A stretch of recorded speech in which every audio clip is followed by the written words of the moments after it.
شعيراتها حامية الفرشة دي. فوقي من الحلبة اللي انت بتشربيها.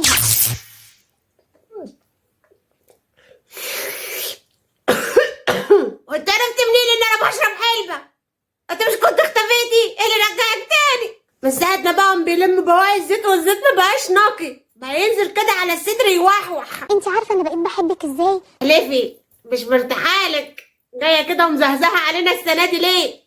حد عطاك على قفاكي؟ زي ما انت بتحبيني. اتكلمي عن نفسك. انا ما اعرفش غير حب الله، حب الوطن، حب بابا وماما، غير كده ما اعرفش. مش عايزاكي وانت تعبانة ولوحدك كده تقول ياه ما انا لو كنت دلوقتي متجوزة. اسكتي، ده مشيلني الهم رقاد، ده مطفحنا المرار الطافح يا بنتي. بس تعالي يا ياسمين، انا زي امك برضه يا ضنايا. مين اللي عطاك المعلومات الزائفه عشان تغيري رايك؟ ولا اتخنتي؟ شكلك اتخنتي يا ياسمين، انا حاسه كده ان انت اتخنتي يا ياسمين. ده انت بتجيبي لنفسك هم فوق همك. اه والله، بس هنعمل ايه؟ شر ولا بد منه. من اول ما تتم 12 سنه هنفرح بيكي امتى؟ هنفرح بيكي امتى؟ كأني مأجرة عندهم سرير في البيت. انت عندك 10 مسؤوليات هيبقوا 10 واحد. طب ما نقول 11. انتك مثلا انت كده بتلعبي معايا في جدول الضرب؟ انا كل الناس بتلعب معايا يعني. بالراحه عليا شويه. وانت عندك 100 مشكلة هيبقوا 101. احلفي. صدق ما كنتش اعرف، يعني احنا لو حطينا على ال100 لا مؤاخذه واحد هيطلع لي 101. انا كنت فاكراها 102 يا ياسمين، كنت فاكراها 102 يا ياسمين. انت تعبانة ممكن تنزلي عادي. اسكتي، الصداع ماسكني يا اختي. تاخدي عربيتك. بح ابن الفقريه وقاعد على تقلها بح. لو هو بقى موجود. يا اختي وهو موجود تعالى وديني المستشفى. اسكتي. يا ظهري، دي اول حاجه. وانتي لازم تروحي المستشفى، بيبقى ماشي معايا كانه هو هيولد. انا بنسى وجعي واقعد اطبطب عليه والله. كان يجي ويتأفأف عليكي. انا محدش ينفع عليا لا مؤاخذه. جسم البني ادم يحتوي على 70% من السوائل. لا تبخلي على من يتف عليكي. العين بالعين والسن بالسن، واللي تف لا مؤاخذه الاول اصلا. بس طريش انه لو موجود هينقذك ويعمل لك ظهره عربة اسعاف. يعمل ظهره ايه لا مؤاخذه؟ وعربة اسعاف. بتاع ده ما بيوصلش ارسال، هيعمل ظهره ايه يا ياسمين؟ وعربة اسعاف. ده انت وانت بتموتي يا شيماء على السرير. مش مهم شيماء من علياء من رباب، مش هتفرق. المهم ان هو هيملص. خلينا بس متفقين على المبدأ ده. صدعتيني. هيقول لك قومي سخني العشاء يا شيماء. والله يا اختي، ده انا كنت فاتحه بطني لا مؤاخذه كده. اسكتي، انت ما تعرفيش حاجه. انت شكلك لسه لا مؤاخذه مخدوعه جديد.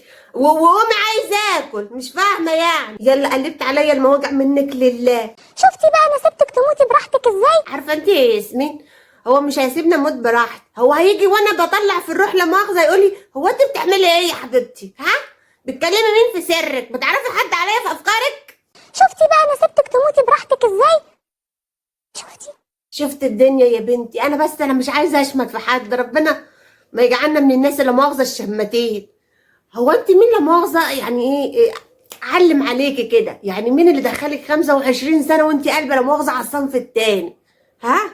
خيانه دي. اصل هي حاجه من ثلاثه، يا خيانه يا خناقه على الورث يا خناقه على فلوس. هي كلها بتصب برضه في نفس المصلحه. بس يعني هي المشاعر هي اللي بتخلي الواحده تتجنن كده، زي ما انت اتجننتي كده قدامي. وفي بداية السنة الجديدة دي عايزاكي فوقي معايا كده. وايه موضوعك في الفوقان يا ياسمين يا حبيبتي؟ والله فايقيه. ده انا راميه البطانيه لا مؤاخذه والكنبايه اللي انا قاعده عليها دي بنام وبصحى عليها وباكل وبشرب برضو عليها. فايقه ياما فايقه. استنى، فكرتيني اخد نفسين. شعيراتها حاميه الفرشه دي. علي خاصية محور الكون. اللي هي ازاي دي؟ بتتفعل من ايه؟ من على GPS؟ يعني اخش كده المؤاخذه على GPS اقول لها فعلي لي خاصيه الكون؟ انت السنة دي بتاعتي. يعني ايه بتاعتي لا مؤاخذه؟ مش داخلين مع بعض شركه في السنه دي؟ الدنيا عندك اختلفت. انت لا حد قبلك ولا بعدك. نظريه برضو، لا حد قبل ولا حد بعد. انا عارفه انا الموضوع ده. كمل عشان شكلك جاي تكمل عليا انا السنه دي. لو لف السند والهند ما يلاقي زيك ولا شبهك. الحقيقه دي الحاجه الوحيده اللي انت قلتيها صح. الحمد لله. اصل انا ما فيش حد في شبهي. اصل انا بتميز بالاناقه، انت فاهمه؟ اهم حاجه تنسيق الالوان، ما يغرناش بقى الفاينل لوك في الاخر. ايه رايك؟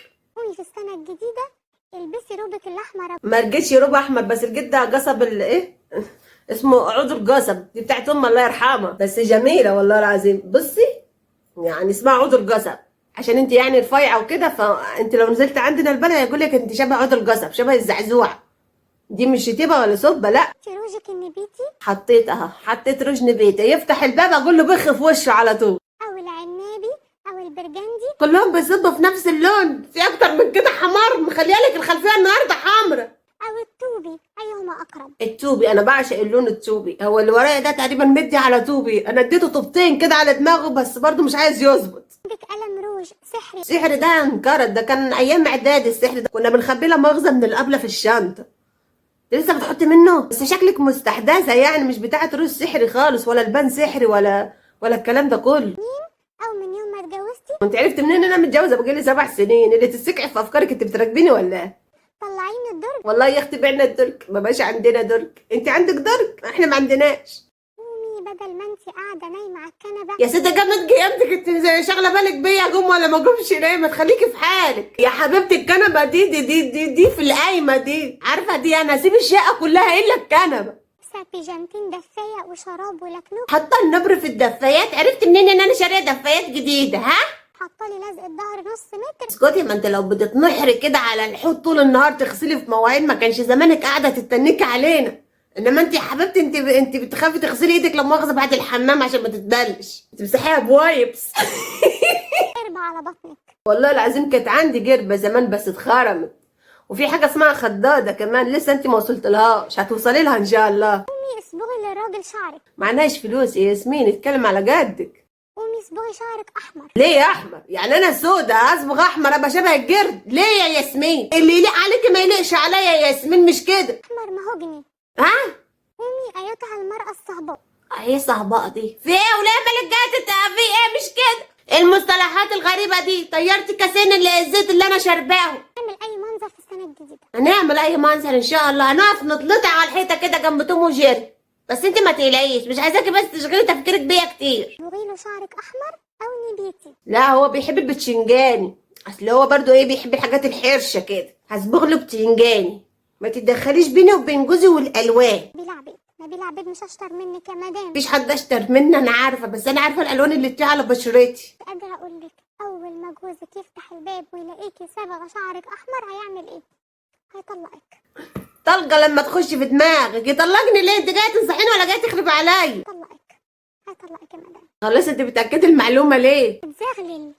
هتزغلل من شعرك الاحمر المهوجي. هيجيله فجعه كده اللي هو ايه، يا لهوي يا خراب اللي بلاقي عاملاه في نفسها ده. هيفتكرني عفريت والله. ده هو اصلا عنده خيالات من غير حاجه، ده بيمشي يتخيل ناس ماشيه معاه في البيت. تخيل انت بقى شوفني باللون الاحمر. ايتها الصهباء بتحضري علينا ارواح ولا ايه؟ ذات الشعر الاحمر والرداء الدفاء. الرداء الدفايه، هي بتاعت الدفايه. عارفه انا الكلام ده. عايرين عشان عندنا دفايات ولا ايه؟ شكلك يا بنت ما بتلبسيش دفايات.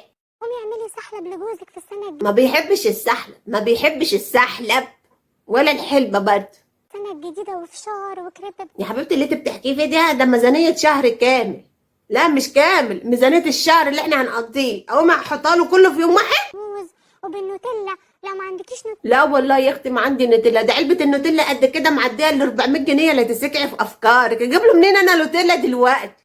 خدي حتة من جوزك. اخد حتة منين؟ حتة من جوزك. انت كنت ماشية عدل، اتعوجتي ليه؟ مصدر النوتيلا والكاكاو الباودر الخام. دي شتيمة دي ولا دي مدح ولا ده ايه؟ يعني ايه كاكاو خام يعني؟ يعني ايه كاكاو خام يعني؟ انت كده بتغلطي في الراجل. يعني هو راجل لا مؤاخذة سايح كده شوكولاتة في نفسه؟ عيالك. مالهم عيال؟ نهارك اسود النهارده. ده انت ناقص تقولي لي كمان اسمي عيالي ايه؟ اسميهم ايه يا ياسمين؟ قولي لي. عيالك ولادك سلاحف النينجا. سلاحف يا اختي؟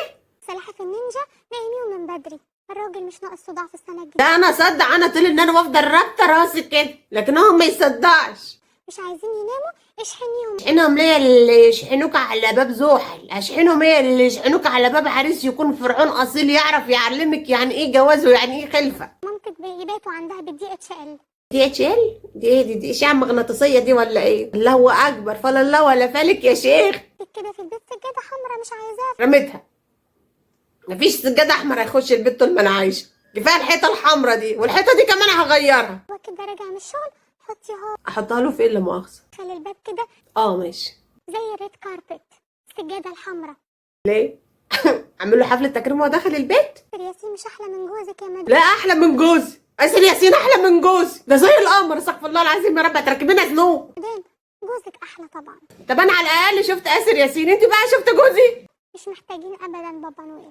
عشان انا عامله بابا نويل يعني؟ ده عشان بس الصداع والله، حابكه دماغي بس من اللي انا بسمعه وبشوف.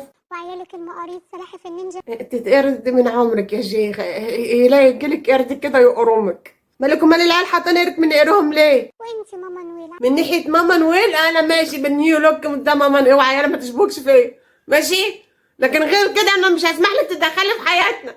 من كده السنة باينة من اولها. سنة عسل. حياة ربنا سنة عسل يا ياسمين، مش نبرت فيها هتبقى سنة فل ان شاء الله. شكل احمر. عايزة ايه تاني من الدنيا؟ عايز اعمله برتقاني، انا هفه في دماغي ان انا اعمل شعري برتقاني، ما تتدخليش بقى بيني وبين شعري لو سمحت. انتي عارفة طبعا سوف لا نشتري شجرة، ستكونين انت الشجرة مش عارفه اشتمك. هتعلقي ايه عليا لا مؤاخذه؟ ما انت ده انا اللي شايله البيت فوق دماغي، كمان هتعلقي عليا زينه؟ شايفاني ناقصه مثلا؟ لا تتنطي واشوفك منقوطه في بيت العدل يا رب. بالنسبة للراجل المتجوز زي ما احنا من السنة اللي فاتت، الراجل هو اللي بينور الست. من ناحيه النور فخلي بالك يعني، عشان الكارت كده ممكن يفصل مننا في اي وقت. يا بنت ده من كتر كذبك عملوا النور بكارت. انما موضوع ان الشغل بينور الست ده لما تكوني بتقبضي من مليون ل2 مليون جنيه. وانا شايفاكي منوره وملعلطه، شكلك بتهبدي لك 3 4 مليون في الشهر. غير كده بنرجع لقديمنا، الراجل بينور الست. يعني مثلا لو انا بقبض 1,999,000 كده، يبقى الاناره عائده للراجل مش للست. طب ما حلو ده، الواحد بس يوصل للرقم ده ان هو يقبضه ومش مشكله، حتى لو 1,995,000 مش مشكله، هنسيب ال5,000 خزوه ايه. مراتك وتطمن عليها، قول لها ايه يا حبيبتي، مالك يا حبيبتي، اتنفستي النهارده؟ ولا مش بيخلينا اتنفس، هو بيحط ايده على بقي على طول عشان ما اتنفس. وصي علينا بقى يا ياسمين، وصي ده من الغزاله رايقه، وصي علينا يا ياسمين. حاسك مطفيه. ما هو اللي طفيني، ما احنا اتفقنا اهو. وبعدين هو لما بيحب ان هو يوفر في الكهرباء بيسحب مني الكارت، فتلاقيني طفيت. كلتي النهارده؟ عايزه بس افسر، الصبح احنا بنتخانق على مين اللي هيفطر، يعني هو يفطر يوم وانا يوم عشان المصاريف تكفي. انت عارفه ان احنا بنقبض 1,999,000، ففي 1000 جنيه دي هي اللي معجزه معانا بقيه الشهر. حاسسها انها ضحيه. انا طول الوقت ضحيه، ده انا عايشه الضحيه، مش عايشه في دور الضحيه. حاسه انها صعبانه عليك. والله العظيم مش محتاج يمثل، انا كده كده صعبانه عليه، ده انا صعبانه على نفسي، مش هصعب عليه. حاسه انها كده. خلاص بقى خشي الحمام، في ايه؟ تسالنيش، انت هتشوفي النتيجه. اسكتي، ده انا خايفه من النتيجه والامتحانات، منك لله قهرتيني، انا عندي مدرسه وامتحانات الصبح. الست دايما تحب المفاجآت. اسكتي. فاجئني واتجوز عليا، مش عايزه مفاجآت، انا كفايه مفاجآت. فرحها، افتح مره عليها الباب كده فجاه وقول لها اعمل لك مفاجاه، تقول لك ايه يا حبيبي، قول لها انا اتجوزت عليك. عملها. تقريبا كان بيتابعك من ورايا. مش قادره اقول لك على الانبساط. كلنا انبسط، ده هو واهله وعيلته والجيران، وعلى الخارجين مراعاه فروض التوقيت، كلنا هنتبسط بعون الله. تفرحوا وتلعبوا مع بعض. تخيلي كده ان هو يخش عليا بضرتي وانا اقعد العب مع ضرتي، ايه رايك؟ يعني انا مش عارفه ابسطك ازاي بصراحه، انا عايزه اكون متوافقه معاك النهارده، مش عايزه اجي عليك عشان شكلك يعني اتحط عليك السنه دي، فانا رأفه مني عشان انا ست برضو مستته، هرقف بيك السنه دي. العب معاها، العب معاها كوتشينه، لعبها على القايمه. القانون دلوقتي بقى في صف المرأة يا ياسمين، حتى لو اخد القايمه دلوقتي حاليا تقدري ترفعي قضيه وتاخدي برضو حقك حتى لو مش معاكي قايمه يا ياسمين. لعبها على القايمه واكسبها.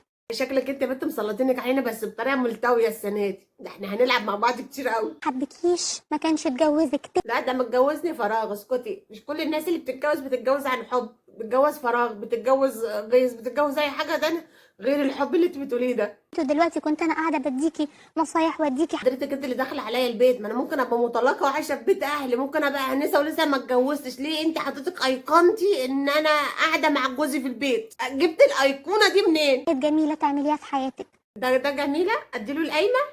طب ما تدي انت لجوزك القايمه، ما انت كده كده ما شاء الله يعني مرتبك مقوي قلبك. مش هتفرق معاكي القايمه ولا القعده. وحبك، عارفه يعني حبك؟ عارفه، عشان كده اتجوز عليا. خلي بالك، عندما يحب الرجل تموت في عينه كل النساء. عندما يحب الرجل تموت في عينه مراته ما عدا كل النساء، عشان خلاص زمانها بقت معاه، يشوف اللي بعدها بقى. برافو عليكي. انت عارفي بس ان انا برضو معليه عليكي، بتعاليلي انا اكتب لك انا السكريبت بتاع الحلقه بدل ما انت طالعه تضحكي الناس عليكي كده. كده بس لحد ما يسترد وعيه.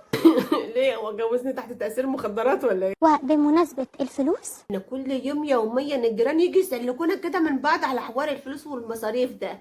ما تفهميش، كل حاجه تمشي تمام الا موضوع هات الفلوس الصبح قبل ما ينزل ده. دي مصيبه سودة. فاكرة يا روح قلبي؟ بلاش بس والنبي نمثل على بعض، بلاش روح قلبي وبتاع، احنا مش بنحب بعض يا ياسمين. لا انت طيقانه ولا احنا طايقينك، خلينا نتعامل كده من على الوش من غير عشم. لما قلتلك ما تطلبيش من جوزك فلوس 3 مرات في اليوم. وكنا هنموت من الجوع لما سمعنا بنصيحه حضرتك ومدينا ايدينا للجيران عشان نجيب ناكل ونشرب. الصبح والغدا وقبل النوم. طب اطلب منه ايه؟ اخش له مثلا في الحلم اقول له هاي حبيبي عايزه فلوس؟ انت فهمتيني غلط. عايزاك انت اللي تحكمي على نفسك، اديني حاجه واحده تخليني افهمك صح. تفتكري ليه قلتلك كده ليه؟ تفتكري انت ليه؟ انا عايزاك انت بقى اللي تفتكري ليه انت قلت لنا كده. يمكن انت ناسيه، احنا ما بننساش. من حبي ليكي. حبك برص، مش عايزين نمثل على بعض.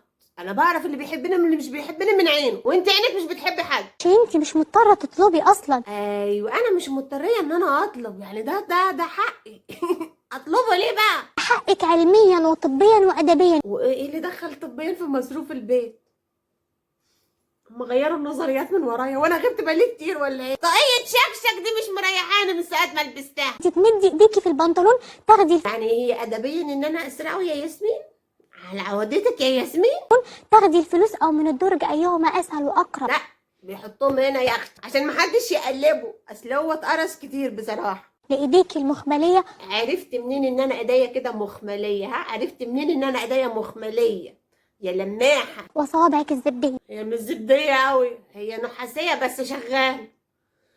شويه نفاق عشان نعرف نعيش. شوفي القرب وخدي منه وهو نايم. طب ولو صحي وقفشني وانا بسرقه هيعمل فيا ايه؟ هيعلقني في النجفه ولا هيرميني عند امي وابويا يقول لي انت طالق؟ ابقى خسرت الاتنين، لا انا عرفت اسرقه ولا انا قعدت في البيت. في بيحط الفلوس فين وتاخدي منها، ده لبيته ولعياله وليكي مش لبره. ايه العقل اللي نزل عليكي فجأة ده؟ والله العظيم انا لا عارفه استوعبك ولا عارفه اصدقك. يصحى يقولك فين فلوسي. اعمل انا ايه بقى؟ اعمل انا ايه يا فلحوصه؟ فلوسي يا شيماء. تردي تقولي له لا. اقول له لا يعني ارميها على اخته؟ لا اقول له اختك لا ولا اقول له لا لوحدي؟ هيقول لي لا لما تلقك ويكسر حقك وروح ماسكني عاجن العجنه وعنده حق بصراحه لو عمل كده. طب انت عايزاني اتضرب يا بنت ولا ايه؟ لا بصوت شتوي كده ودلع. لا ما عندناش احنا صوت الشتوي ده لا خالص، لا مؤاخذه يعني. انا لو اتكلمت بصوت شتوي اقول لك يا ولاد بتعملي كده ليه؟ اعدلي نفسك بدل ما اعدلك. حنجرتي خلاص والله. بس تحس ان انا ما بقومش من الغرزه 24 ساعه. مش لا. لا يعني انا لو قلت لا هيقفش مني الفلوس اللي انا سرقاها، لكن لو قلت لا مش هاخد مني الفلوس. طب لقه بقى انا هقضيها لقه لحد ما اموت، بس اعرف بس هو مخبي الفلوس في ايه. وانتي بتشاوري على عيالك سلاحف النينجا. ابرق للعيال عشان ما يفتنوش عليا ولا برق له هو؟ حددي. برق عين للعيال وادي له هو برضو عين تبريئه كده، بس كده مش هعرف اشوفها، يبقى كده صعب، الموضوع هيبقى صعب عليا اسمي. من غير كلام وانتي مبرقه. لا وانتي مبرقه هيخاف منك. هو كده كده بيخاف منه متقلقيش، يعني الموضوع ده امر محسوم بالنسبه له، هو كده كده بيخاف. هيعمل لك حساب هيفكرك اتجنني. لا هو كده كده بيقول يا مجنون. يعني كده كده اصلا انا واخده اللقب. فكر العيال جابوا لك حاله نفسيه. والله ما حد جاب لي حاله نفسيه غيره. هيسكت ويلف ويمشي. يعني هو لازم يلف؟ يعني هو لو ما لفش كده عارف ان الموضوع كده فيه حاجه مش مظبوطه، فيه ان. مش مهم يفهم. هو لو كان بيفهم كان هيخليني احسن لما كان يديني الفلوس بالعقل وخلصت. ما واحد وواحد يساوي اتنين، انا هجيب فلوس منين؟ مش انا مراته المفروض ان هو يصرف عليا ولا خلي ابويا هو اللي يصرف عليا؟ نقطه. تاني نقطه، انت عايزه تنقطيني النهارده. واحده بعتة تانية بتسأل. انت مش بردانه يا ياسمين؟ ده انا لابسه كل اللي هدومتي وبردانه يا ياسمين. الاسئله اللي انا ما بحبهاش في السيزون الجديد. يعني حضرتك انت بقى ليكي ستايل في الاسئله في السيزون الجديد احنا ما نعرفوش؟ ازاي اخليه يحبني؟ مش هكمل باقي السؤال. ليه ما هي حضرتك بعت تسالك عشان تستفيد منك، مش هتكملي ليه؟ اديها نصيحه تب الجونيلا دي. ان شاء الله عمره ما حبك. ايه فرم الخواطر ده؟ ان شاء الله عمره حبك. حضرتك بتغنيها لها؟ ده انت ناويه تفرسيها. عساه ما حبك. انت لازم تقولها لها بكل اللغات يعني، ما خلاص. عمرك شفتي واحد راجل بعت لي في البرنامج بيقول لي ازاي اخليها تحبني؟ لا هم شاطرين، هم بيعرفوا يحبوا، عندهم طرق كتير. يا اما يعمل نفسه غلبان وطيب وحنين وكل حاجه، يا اما يعمل نفسه شرير. هو اهم حاجه ان هو يلفت نظرها. ما شفتيش يبقى ما تبعتيش. طب حضرتك انت جايه تعلمينا الادب يعني، ولا انت المفروض انت طالعه البرنامج ده عشان ما ترديش على الاسئله بتاعت الجمهور؟ وخش نام يا شيماء، الشاري توميتو بقت ب 500 جنيه. احلفي الشيري توميتو ب 500 جنيه؟ يعني الشيري توميتو بقت ب 500 جنيه؟ دي كارثه دي. يعني حياتي كده لا مؤاخذه هتقف. عيش انا ازاي من غير شيري توميتو ب 500 جنيه؟ عيش انا ازاي من غير شيري توميتو ب 500 جنيه؟ شيري توميتو ب 500 جنيه؟ النهارده كلنا قاعدين اجازه. لا حضرتك اجازه بالنسبه لك، انا ما باخدش اجازه خالص، حتى في الويك اند بشتغل. يا محظوظه بتقعدي كده اجازه، بتاخدي اجازه كده وتريحي. فكنت حابه اقول لك يا كونتسه، ايه كونتسه دي؟